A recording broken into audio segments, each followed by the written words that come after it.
It is 2 days to midnight. Canadian leaders are mounting a determined defense against President Donald Trump's threat of 25% tariffs. Yesterday, premiers met virtually with the Prime Minister, Justin Trudeau, while Foreign Affairs Minister Mélanie Joly was in Washington, sitting down with the new Secretary of State, Marco Rubio.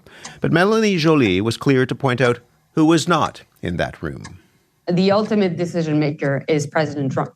This is just the reality of dealing with the Trump administration, and we need to make sure that we're ready to deal with that unpredictability. Mélanie Joly reiterated the government's plans to retaliate if tariffs are imposed on Canada. Joining me now is Oren Cass. He has been a leading voice in the Make America Great Again movement, calling for the U.S. to rethink free trade and oppose import tariffs. He's chief economist with American Compass. It's a conservative think tank based in Washington, D.C., and he is in our studio in Washington, D.C. Oren Cass, good morning. Good morning. I'm really glad to have you on the program. Thanks for being here. As you know, politicians and business leaders and workers on the shop floor in this country are losing sleep over what might happen on Saturday and preparing to hit back. Do you have any insight into what Donald Trump may do? Well, I think approaching the tariff issue requires considering a few different issues, because one question that U.S. policymakers are very focused on is the economic dimension of trade and the extent to which U.S. economy has really been harmed by free trade with China in particular, but frankly with the rest of the world. And we see that in the enormous trade deficit that we now have. It's typically about $1 trillion a year, and we see that in what has happened to our own industrial economy. I think there's a separate issue of the U.S. relationship with other countries in the world, including close allies like Canada, and the role that tariffs and economic policy generally are going to play in defining those relationships. And, I think it's probably makes most sense to think about this tariff question with Canada in that second context. I think it's probably less a question of the details of our trading relationship, which in general can benefit both sides, and more the broader geopolitical relationship where, I think President Trump has made very clear he's looking to move the United States away from what has been our model really throughout certainly the post-Cold War period, where the U.S. has largely tried to operate as a sort of benevolent hegemon, and instead shift toward a model that says, the U.S. wants to focus on U.S. interests and see how its relationships with other countries are serving Americans first and foremost. So a trade war with Canada perhaps is not what you were hoping to see in the early days of this administration? Well, I don't know that the result of it will be a trade war. I think, a really interesting question is how and whether Canada should and will retaliate. I certainly understand the reasons for saying that's of course what Canada will do.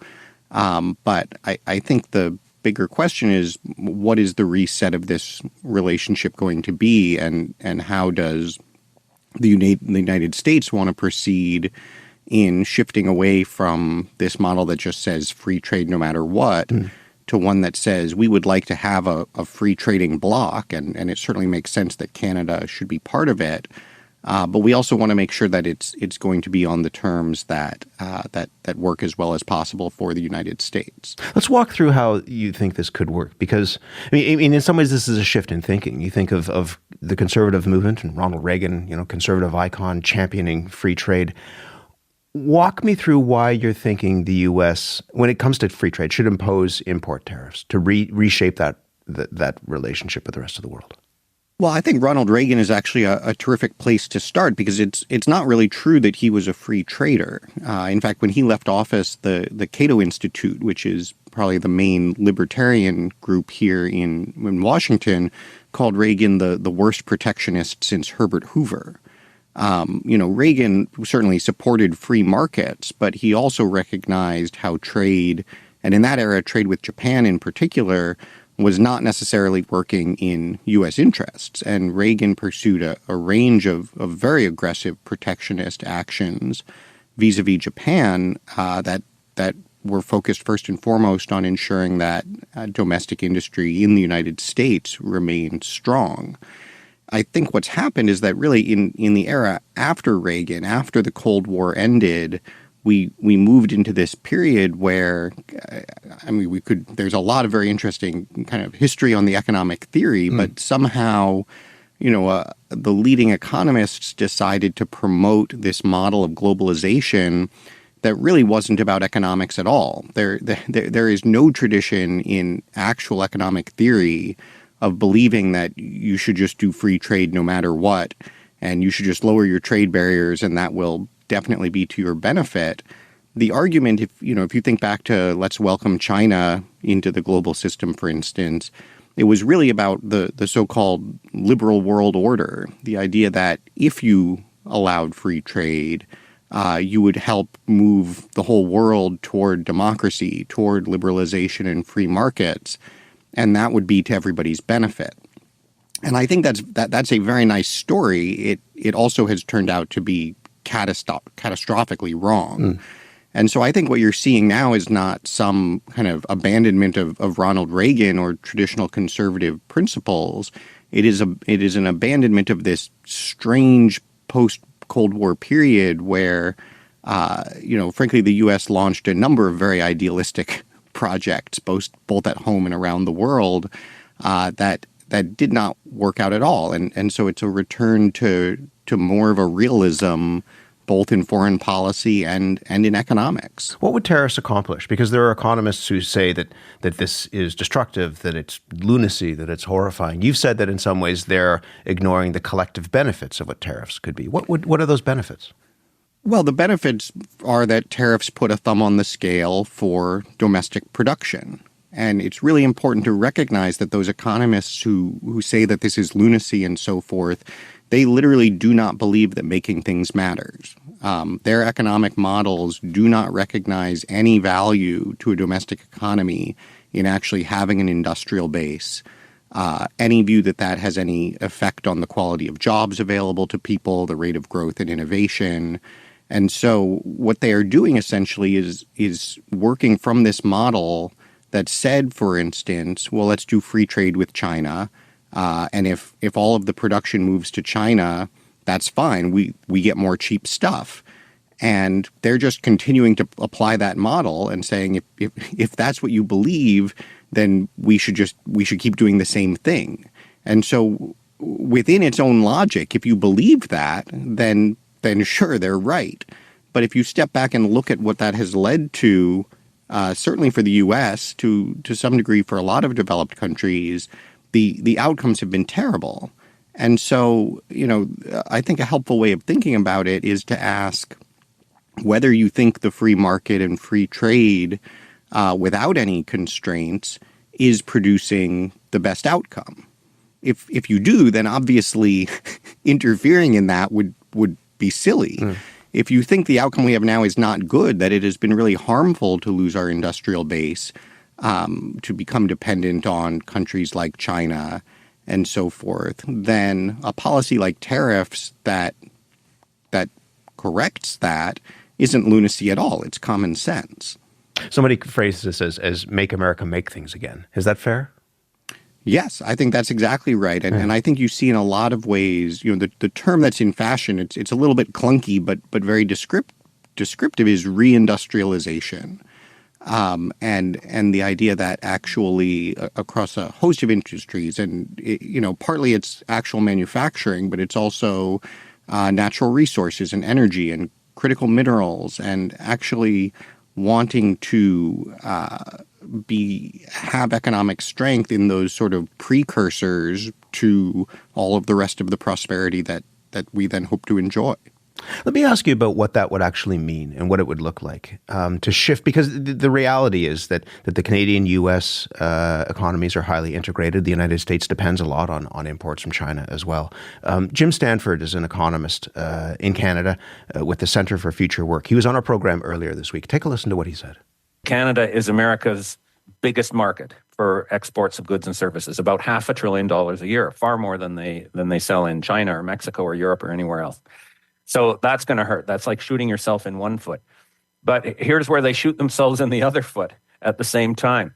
Most of what we sell to America is not finished products that, show up on the shelf at Costco. Instead, we sell them unfinished products. So this includes all of the inputs and materials and raw materials and energy and parts that go into U.S. businesses. So if those all become 25% more expensive, American businesses are going to have a heck of a shock, a cost shock. Oren Cass, is the reality not that if those tariffs come into play, life for Americans will be more expensive? I think there's definitely a good point being made there about, essentially what is the short-term disruption associated with the sort of policy that the Trump administration seems determined to pursue here. And I think you're seeing that in a lot of things that the administration is doing right off the bat in domestic politics as well. There's this view that we have this kind of ossified status quo that has been allowed to just settle into place, regardless of whether its effects are good or bad, and no one shall ever question or touch it. And, the president's strategy on all sorts of issues has always been to say, the right way to break from that is with a quite sharp break. And, I think there's an interesting strategic and tactical question of whether that is necessarily the best way to achieve change. But there's going to be pain with that, though, right?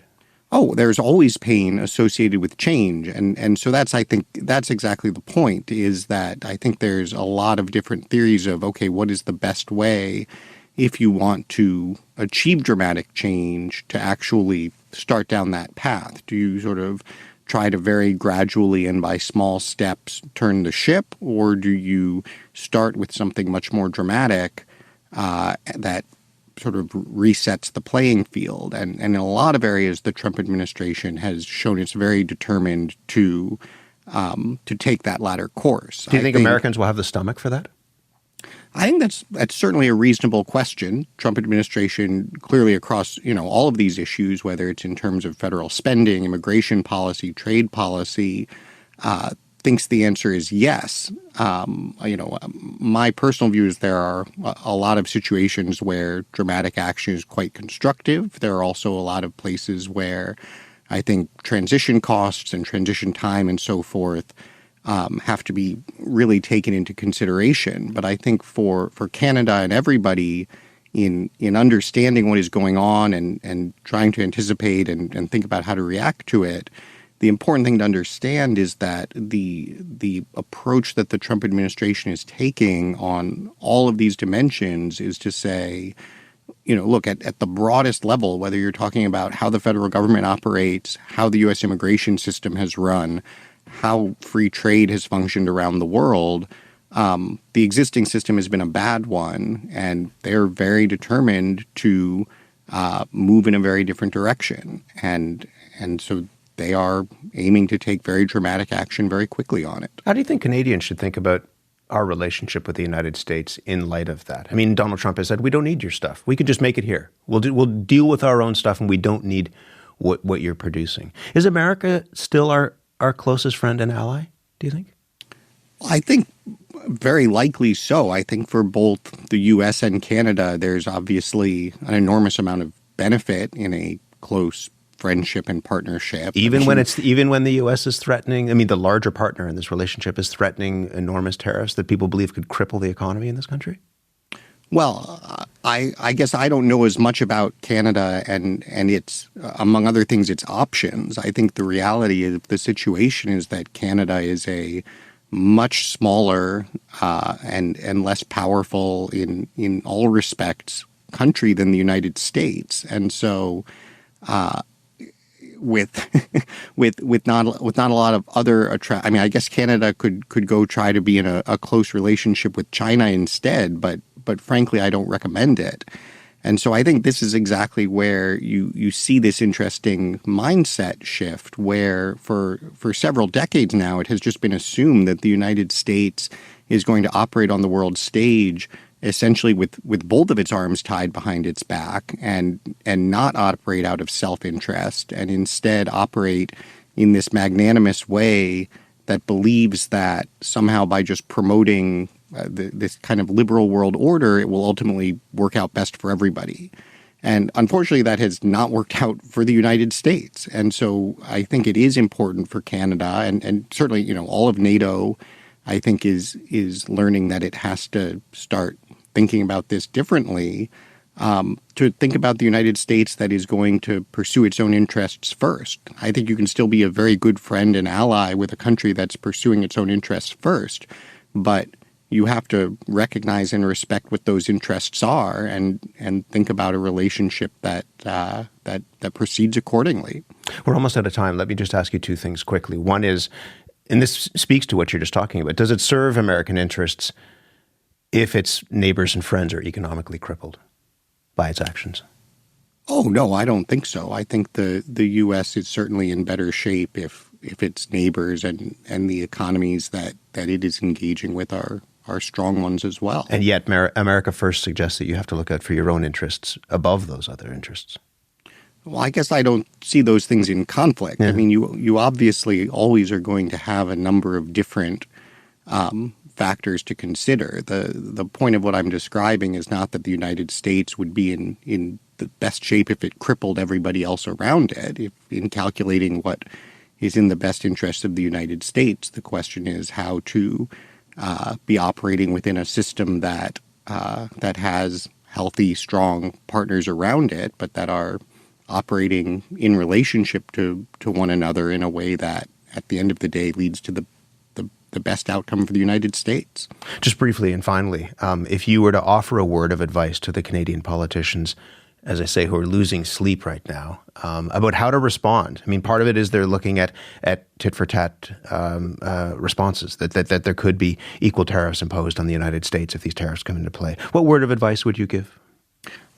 I would recommend against that. I think probably it is good for Canada that Justin Trudeau is on his way off the stage, because the Trudeau-style stand up strong in resistance model, frankly, I don't think holds up very well and is unlikely to produce useful results with the Trump administration in particular.